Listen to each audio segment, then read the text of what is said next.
से हम सभी जनों की नित्य ही सेवा करें। प्रेम से हम सभी जनों की नित्य ही सेवा करें। हे प्रभु आनंद दाता ज्ञान हमको दीजिए। शीघ्र सारे दुर्गुणों को दूर हमसे कीजिए।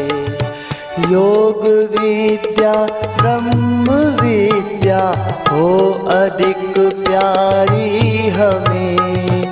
योग विद्या ब्रह्म विद्या हो अधिक प्यारी। ब्रह्मनिष्ठा प्राप्त करके सर्वहितकारी बने। ब्रह्मनिष्ठा प्राप्त करके सर्वहितकारी बने। हरि ओम।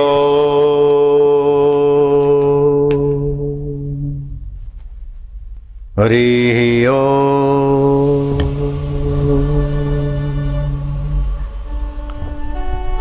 भगवान प्रशंसा से प्रसन्न होते हैं, ये वहम निकाल देना चाहिए। भगवान की प्रशंसा नहीं, भगवान के गुणगान करने से हमारी दोषमयी मति थोड़ी निर्दोष होती है।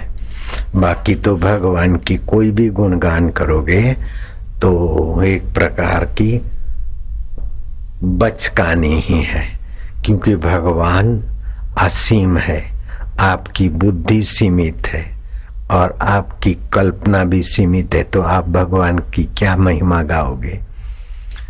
फिर भी भगवान कहते हैं मेरे में चित्त वाला होकर तू मेरी कृपा से संपूर्ण विघ्नों को तर जाएगा। और यदि तू अहंकार करके अहंकार के कारण मेरी बात नहीं मानेगा तो पतन हो जाएगा। न जाने कीट पतंग किस किस योनि में भटकना पड़ेगा। साधारण आदमी को आदि दैविक अर्थात बारिश आया, अकाल हुआ, भूकंप हुआ, कुदरती प्रकोपों की तकलीफ सहनी पड़ती, मानसिक अशांति, उद्वेग, विकार सहना पड़ता है, और नौकरी धंधा रोजगार बदनामी आदि ये भी सहना पड़ता है। ये तीन ताप साधारण आदमी को होते, लेकिन जो ज्यादा पढ़े लिखे और अपने को चतुर मानते और निगुरे हैं संत फकीर महापुरुष के कदमों में, जिनका यात्रा नहीं है, उनके चार ताप और बढ़ जाते। जो कुछ पाया है अभ्यास वो छूट न जाए, उसको बोलते हैं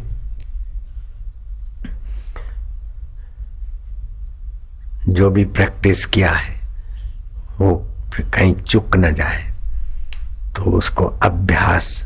दूसरा भंग अर्थात मान भंग न हो जाए, सत्ता पद का भंग न हो जाए, वाहवाही का भंग न हो जाए। तीसरा है विस्मार, भूलने की चिंता। चौथा है गर्व। तो ये चार ताप और निगुरे लोगों को सताते, लेकिन जो भगवान की शरण जाते हैं इन सातों तापों से तर जाते हैं। और जो इन चार अहंकारी तापों से बचे हैं वे तो आसानी से बाकी के तीन तापों से पार हो जाते हैं। ग्रीष्म ऋतु है 19 अप्रैल से लेकर 19 जून तक। तीखा खाना स्वास्थ्य के लिए अच्छा नहीं, कसेला, खट्टा, बासी, ज्यादा नमकीन, तला हुआ स्वास्थ्य के लिए अच्छा नहीं। इमली आदि से बचना, अपने स्वास्थ्य की रक्षा करना। और इन दिनों में नाड़ी दौर्बल्य होता है। नाड़ी दौर्बल्य होता है तो स्त्री सहवास करने से कोई भी बीमारी पकड़ लेगी अथवा जल्दी बुढ़ापा आएगा। तो ये 2 महीना स्त्री पुरुष का संपर्क से बचना चाहिए। अगर नहीं बचेंगे तो कोई न कोई बीमारी अथवा बुढ़ापा की कमजोरी जवानी में ही दिखाई देने लगेगी। इस ऋतु में हरड़ का पाउडर और पुराना गुड़ मिल जाए तो 100 ग्राम पुराना गुड़ और 50 ग्राम हरड़ का पाउडर मिलाकर 1-1 ग्राम की गोली बना दो। कवाली वाले आप लोगों को भी फायदा होगा, खुदा की कसम बोल। जी जागरण वाले जो दूर दूर तक देख रहे हैं, सुन रहे हैं, शाम को 4:30 से 6:40 तक सुनेंगे और अभी भी थोड़ा सुन रहे हैं। रफ्तार चैनल के द्वारा भी कल भी सुनेंगे, देखेंगे, आज भी सुनेंगे, देखेंगे। लेकिन हरड़ का हिसाब लगाना, पुराना गुड़ 1 साल पुराना मिल जाए तो और अच्छा है, नहीं तो फिर जो भी गुड़ मिलता है, मतलब 100 ग्राम गुड़, 50 ग्राम हल्दी और हरड़ का पाउडर, 1 ग्राम की गोली सुबह चूस ली, गुनगुना पानी पी लिया। खुदा खैर करे, बंदा लहर करे, बहुत सारी बीमारियां दूर हो जाती है, हाजमा ठीक रहेगा। मैं खा के आया हूं ये गोली, जो लिखा होता है शास्त्रों में मैं बनवाता हूं, मैं खाता हूं, मुझे फायदा होता है, फिर मैं बोलता हूं। तो मैं अपनी शरीर के लेबोरेटरी से चेक करके फिर बता रहा हूं, फायदा करेगा। नारायण नारायण नारायण। हनुमान जी का एक नाम है मारुति। मारुति का मतलब है जो मौन का सेवन करते, रात को कुछ नहीं करते हो, मौन रहते तो शक्ति का संचय होता है, प्रवृत्ति से शक्ति का ह्रास होता है, खर्च होता है, और कुछ न करने से शक्ति का स्टोरेज होता है। तो हनुमान जी मौन रहते थे। दूसरा हनुमान जी का नाम रुति अर्थात वाणी, व्यर्थ वाणी नहीं बोलते। हनुमान जी रामचरित सुनने को रसिया, आपके चरणों में आपका बनकर जो रहता है प्रभु, उसको किसी चीज की कमी नहीं रहती। गणितवादी अपने ढंग से गणित गिनते रहे, कालवादी अपने गणित हिसाब से काल चक्र लगाते रहे, प्रारब्धवादी अपने हिसाब से प्रारब्ध का लेखा चोखा करते रहे।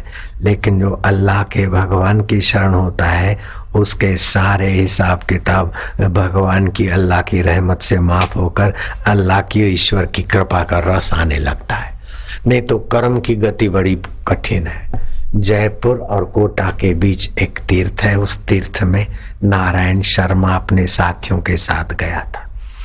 उसने देखा एक भिखमंगा, तीर्थों में कई भिखमंगे मिलते रहते हैं। एक भिखमंगा 16 साल का लड़का, घुटनों से आगे के दोनों पैर बराबर निशाने से कटे। नारायण शर्मा ने पूछा कि एक्सीडेंट से इस तरीके से पैर नहीं कटते, इस पैर के कटने का कारण क्या है भिखारी? बोले बाबूजी ये पैर में नहीं काटे। तो नारायण शर्मा और उसके साथी, जयपुर के पास तीर्थ है एक, कोटा और जयपुर के बीच। तो नारायण शर्मा ने साथियों सहित चकित होकर पूछा कि तुमने कैसे अपने पैर काटे? बोले मैं गरीब, बकरी चराता था, पैसों से तो गरीब लेकिन दिमाग से भी गरीब। मैं शैतान लड़का, नाहक किसी जीव जंतु को परेशान करने का मजा लेता था। कुहाड़ी रखता था बकरियों के लिए चारा वारा काटने के लिए। इधर उधर भटकते हुए देखा कि हिरणी ने बच्चा दिया है। मेरे हाथ की कुहाड़ी और मेरी आंखों की क्रूरता देखकर हिरणी बेचारी अपना बच्चा छोड़कर भागी।